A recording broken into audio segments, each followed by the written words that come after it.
Disney Live 3 Classic Fairy Tales is, I'd say, the most beautiful show I've ever produced. From the sets, the costumes, the lighting, all the scenery, it is really just one of the most spectacular theatrical experiences for families. This show is really unusual because it is maybe the closest, most intimate Disney experience that we've ever produced. So the detail that was taken is probably greater than any other show that we've had before. I think that 3 Classic Fairy Tales is a perfect title for the show because we are telling Snow White and the Seven Dwarfs, Cinderella, and Beauty and the Beast in their most classic storytelling form. The process really starts about a year before the show even comes to the stage and into rehearsal. We decided to put together an all-star creative team, people that have worked on Broadway shows and all sorts of other Disney shows as well, to really help create the most magical, the most intimate, and the most spectacular show. I feel very privileged and fortunate to have been able to work with the creative team that was put together to develop this show. Stan Meyer, the scenic designer, is truly a storyteller.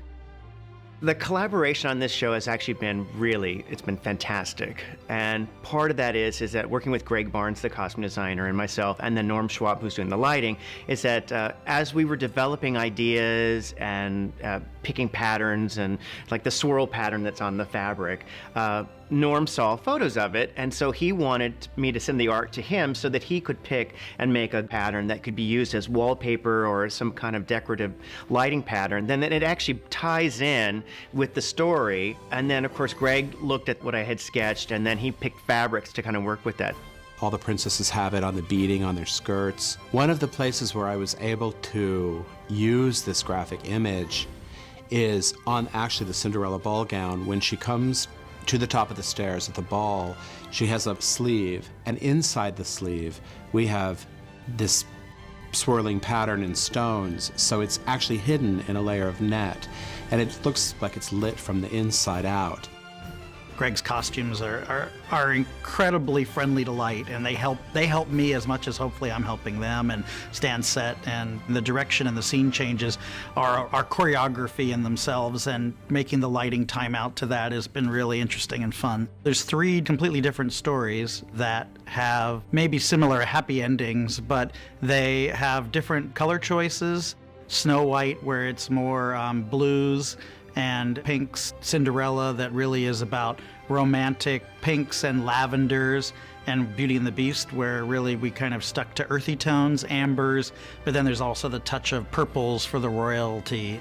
For the first time ever, we're working with this new sensor light technology. As these characters move around the stage, the light actually moves with them. The music director is Ted Ricketts, and he too really understands the Walt Disney way of storytelling through music.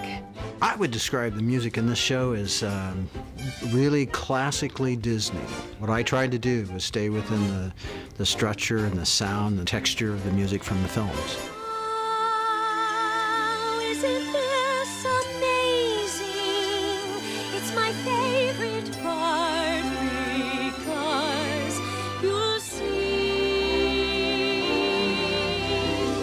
Robbie Mackey is choreographer, and he just knows how to bring princes and princesses to life on stage.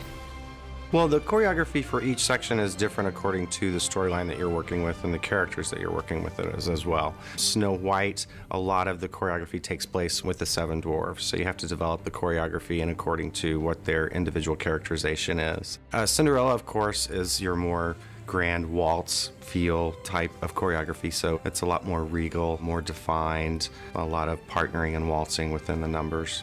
Beauty and the Beast is probably my favorite because it has the most varied styles within one movie. You start with the village scene, which has more character development, as well as the Gaston scene inside the tavern, which is all the ruckus, mug-clicking kind of fun stuff. Then it finishes out with a waltz, so you get more variation in that movie than you do any others.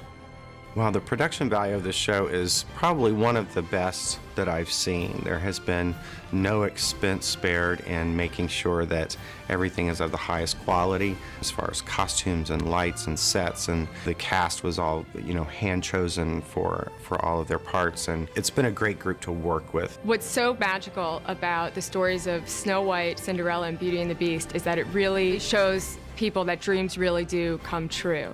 And I think for families coming to this show, little girls, parents, even grandparents, to know that girls can become princesses and fall in love is really something special.